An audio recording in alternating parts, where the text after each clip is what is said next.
Appreciate everybody stopping by. Where pretty much every day we're gonna be live streaming discussions on college football related stuff, NFL related stuff, and sometimes we try to have fun and play some video games. But today we're gonna recap last night's only game of the Oklahoma Sooners taking on Houston Cougars, and then we'll preview a little bit the game tonight, Notre Dame.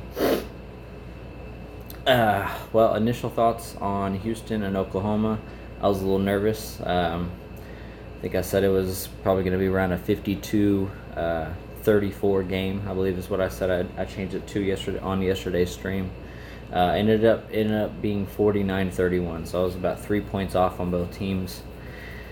But thoroughly impressed, really kind of all around. Not all around, but on areas that I didn't think I was going to be impressed on. Started off, obviously, with Jalen Hurts. He had a great game.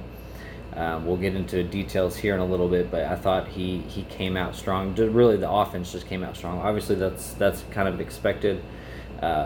With Lincoln Riley's offense, they scored in literally 40 seconds after getting a quick 3-and-out on Dana Holgerson's offense with De'Aaron King at the helm of quarterback.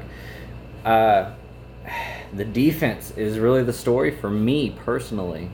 I think that the defense they started out really well. Now, give definitely kudos to the Houston for kind of tweaking things at halftime. They came out in the second half and were able to really kind of move the ball comfortably. But by that time, obviously Oklahoma had scored like 21 points. It was 21 to 7, or I'm sorry, 21 to 10, and you just can't you can't catch up to Oklahoma unless you're like a Big 12 team or Georgia, Alabama, all those kind of big time schools. So we've seen that happen a couple times. But just going back to the game, Jalen Hurts looked pretty good. All around the running backs looked really, really good. All three of them, actually, we used, not talking about Jalen Hurts because you can always also talk about his rushing numbers, but I'm going to get to Jalen Hurts in a minute. We had Trey Sermon, Kennedy Brooks, and Ramondre Stevenson. Start off with all three of them, actually, one of them being a freshman. All three of them averaged over 6.8 yards a carry. Kennedy Brooks leads that pack in yards per carry with over 11 yards, but that's kind of to be expected. He's kind of that home run hitter that we have. He averaged well over 10 yards a carry last season as well. And then you had the Ramondre Stevenson. He carried it kind of towards the end of the game. He started out terribly with a fumble. I was actually really surprised that he stayed in the game, but then come to find out later, we had a couple, like CJ was not actually going to be able, that he didn't suit up. There were a couple of running backs that we didn't have, scholarship running backs that weren't suited up tonight. They'll be suited up next week is what I hear, but they weren't for this game. So kind of had to put him in, protect him. They put in Trey Sermon a little bit later, to kind of help Stevenson, but again, he didn't do a bad job. Scored a nice touchdown run, but he averaged 6.8 yards a carry. But then you go to the workhorse, which was Trey Sermon, which looked absolutely phenomenal. He's a very patient runner, but he can hit you. He can clearly, he's got the get up and go, because he had right out of the gates like a 31-yard run, and then he can hurdle you, So he kind of shows him his athleticism, if you will. But the running backs, all three of them looked absolutely phenomenal. Wide receivers looked really, really good. We had, of course, CeeDee Lamb, Charleston Rambo, who shows you he's probably going to be he's probably the fastest guy on the football team, and then even a true freshman and Jadon Hazelwood, showing you that shiftiness that he can do. He had a nice little breakaway where he was spinning for more yards. So, but that's the offense, man. The defense really for me is they started out, they got great pressure. They only really had the entire season, I think we had like 12-14 sacks, and we showed this year that if we keep doing what we're going to do, we're going to probably double that. Maybe not double that. I don't think we're going to get 28 sacks, but Alex Grinch, his mindset showed. It rubbed off on the offense for sure. You know, you can tell that they were aggressive. They were running to the football. They were attacking. They were. There was one broken tackle their very, very first touchdown, but other than that, they showed really good pursuit, and I don't think other than that there was really too many missed tackles. That very, very first touchdown, that was killer. Trey Brown out on the outside, a little swing route to the running back. It's like a 20-yard catch and run for a touchdown. But so Jalen Hurts. Initially, man, I'm gonna give him a 9 out of 10. That's what I'm gonna do. He was 20 for 23, so he only had 3 incompletions. He threw for 332 yards and 3 touchdowns through the air. Then you look at his rushing numbers. He carried the ball for 16 times, ran for over 100. He ran for 176 yards and scored 3 touchdowns again. So he had 6 total touchdowns, over 500 yards of offense. Man, you can't get much better than that, especially whenever you're averaging. His average yards were I think it was 14.4. Average yards a completion. So, man, he was absolute daylights. He joins Kyler for the only Oklahoma running back to hit that 300 passing yards and 150 rushing. Won a Heisman. Looked great. Now I'm not saying he's going to win the Heisman or anything, but he definitely put up Heisman numbers. He statistically outscored Trevor Lawrence. He statistically outdid Tua Tagovailoa, if you look at that. So 20 for 23, only had 3 incompletions. He threw for 332 yards, 14.4 yards a carry, or yards of completion, I'm sorry. Really, really awesome. Hats off to him. Lincoln Riley. They were still great. The offense was still great, but it was just different. It was definitely a different feel. He kind of settled in a little bit on that second drive. He kind of looked like he was a little afraid to throw almost, and now the camera angle wasn't very good where I was at, so I couldn't tell if it was just maybe a bad play call. I doubt that, because it's Lincoln Riley calling the plays, but or just the coverage was really good down the field. It was kind of hard. They really only got to see him move through the pocket. He has a great pocket presence, I can tell you that. He can definitely get up and go whenever he needs to, but a couple times I thought that he ran whenever he didn't need to. He could have kind of kept his eyes down the field. He had, unfortunately, he did have a fumble in there, so that's another blemish with him. But you can kind of tell the guy who he is just based on that post-game interview that he had. That it wasn't perfect, so I'm not happy kind of attitude.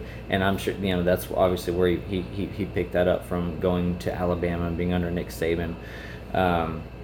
But man, I give him a 9 out of 10. I think he was phenomenal, and I'm kind of looking forward to see what he's going to do next week. It's a powder puff team, but still, I expect him to grow and grow as a player throughout the season and get better and better. Because you got to think this is a whole new offense to him. Those other quarterbacks like Kyler Murray that were in the system and Baker Mayfield that were in the system before him, they had a year or two to sit and kind of learn things. So he kind of got thrown into one of the best, systems, if you will, kind of out of nowhere. He transferred the year after he graduated, of course, and he's done a great job. But I just want to see him develop a little bit more as a passer, even though statistically he did great. So he had a couple missed throws, and I'm actually going to point that out real quick. I did have one saved that I wanted to bring up. As much as fantastic as he did, I'm not trying to dog on him, but I do want to point this out. This is kind of the difference between him and, say, like a Tua, if you will. Okay, and I have that right here. Okay. 1 yard line, Jalen Hurts at the quarterback. Watch this right here. Rolls out to the right, and he throws it. He throws it down. His running back, his fullback, goes out into the flat, and he has to turn his entire body to get there. That should be put up more. That should be a touchdown right there. Not trying to dog on him. Love the dude. Let's see. Hold on 1 second.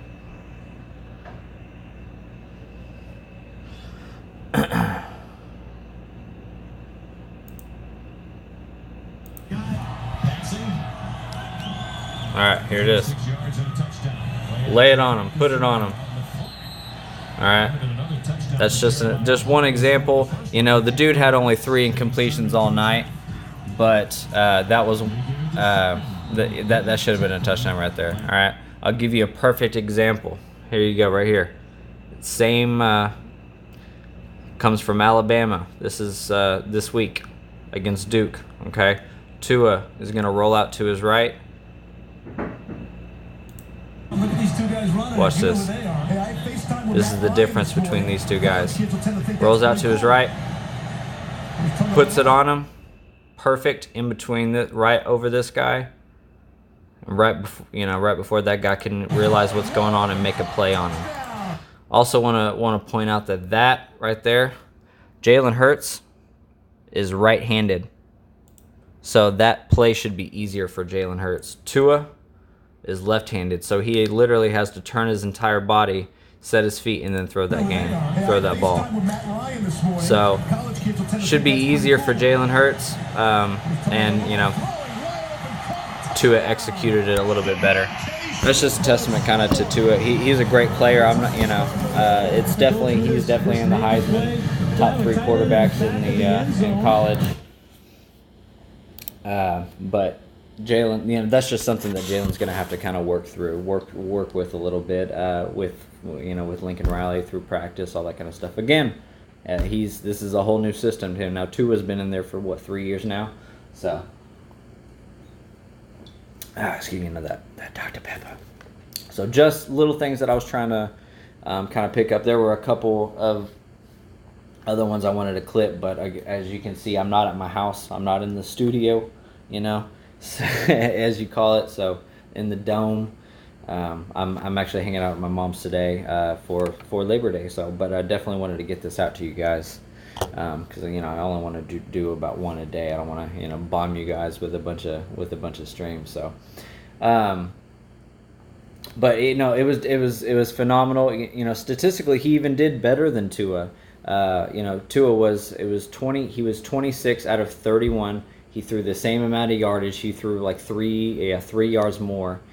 So he averaged less. So he, instead of Jalen's 14.4, he averaged 10.8. He did throw for one more touchdown, but Jalen had 6 overall. So at Tua, he only ran for about 15 yards. That was really it. So Jalen had more yards, just about the same amount of passing, but you know he trumps him on the running. With 176 yards rushing, 3 touchdowns, just a monster. So you can see it's still the same high-powered offense, kind of like it was, but it's different. You know, it's not as much passing, so the clock's going to keep rolling. They're going to kind of actually have more time of possession this year than they will have, you know, here in the last few years. So it's especially if their defense can continue to play at the level that they are. And make stops, then it's going to be good for them. I'm really excited for Oklahoma this year, and they start off really good. They have South Dakota, I think, next week, so it's going to be one. You know, they're favored plus 30 points. I don't know if I'm comfortable with. I'm sure that they'll get that kind of stuff ironed out. So I might be taking that spread on the Oklahoma game, but that'll be for next week. Make sure to tune into that one. So moving on to that, I'm gonna close out of Oklahoma stats.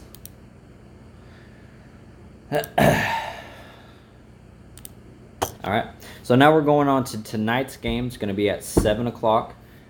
The Notre Dame Fighting Irish against Louisville Cardinals. I wish Lamar Jackson was playing because this game would be a lot interesting, but unfortunately it's going to be just not much of a nail-biter tonight. Louisville, hopefully that they can kind of start getting something going. Last year they were 0-8 in the conference, so obviously some things need to be done in that stake. But Fighting Irish open up. I'm excited about them. Both of these teams that I've talked about tonight, between Oklahoma and Notre Dame, they didn't open up. They finished their season like they really wanted to. So I'm excited to see what they're going to do on their rebound year, if you will. Another side note that actually just popped in my head, I want to throw out to y'all on Jalen. I know I'm backtracking a little bit, but in my side notes, if y'all watch, you'll know I have my side notes. He threw to 10 different receivers, so spreading the ball out. Good, I like it. Anyways, moving back to Notre Dame. Speaking of great quarterbacks, Ian Book, senior, returning to an offense that's returning actually 8 players. So I expect them to be, pretty good. As they're kind of known for more, the past couple of years before this as a run dominant team, but. I think with Ian Book coming back, he was like 3rd in the nation in 68.2 completion percentage. So he's going to look to make a name for himself. I think he's a great quarterback. He just doesn't, have some of the surrounding as good as a surrounding cast as some of these other teams do. And that probably hurts him, in like a Heisman race, something like that. But Ian Book, he threw for 2,628 yards, 19 touchdowns. Man, one thing that hurts them is that they're just not in a conference, and I know that's really only for football. I think they're in the ACC and basketball and stuff like that, but they lose a game there to kind of prove themselves. Now, they not that they don't have a Powder Puff schedule. They play really good teams like Georgia. They play really good teams like Michigan, and that's kind of the extent of it because they play some of those ACC teams. But I think that they'll be good. Let me see real quick. Yeah. They are favored by 19.5 points, by 20 points, and I'm taking them to cover that. I think that they win by more than 20 points. The quarterback for Louisville, oh man, I'm blanking on his name for a second. Pass, Jawan Pass.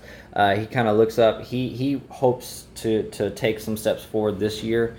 He didn't have the best statistical year last year, and that's going to happen whenever you lose. Should usually happen whenever you lose a caliber, a player that's as important as Lamar Jackson was to that team, because he was everything to that team. It's kind of different whenever you're talking about Oklahoma, I guess. But so Jawan Pass, he had 54. He completed 54% of his passes, and then he only threw for 8 touchdowns on the year against 12 interceptions, and that's not a good number or a good order to ratio, that you want to do. So he kind of looks to get things going.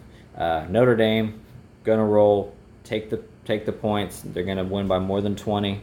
I'm pretty sure of it. So. Tomorrow, I'm going to be kind of opening it up a little bit. I'm going to put out, y'all let me know if y'all want it in a particular order, but one day I want to do my Heisman watch. I want to do my Heisman in like my top 5 or something like that. And then the other one, I'm going to do my college football top 25. I'll probably do the top 25 tomorrow, and then the Heisman watch on Wednesday. And then Thursday night, I'm super excited. It's going to be Aaron Rodgers taking the field for a real game against the Bears. And that's what we're going to be talking about on Thursday. So week 1, one more game down until it's completely finished. And then we can worry about NFL, talk a little bit about the NFL, because I know it's been mostly college football because I start a week early, but I'm super excited for both. I appreciate everybody stopping by. If you haven't already, make sure to hit the follow button at the top and check out all of the other social media platforms that I have. Make sure I usually let everybody know before I'm going to stream, and I post all my streams up there as well as YouTube, things like that. So appreciate everybody for stopping by. Love everyone, and Scranton Strangler out, guys.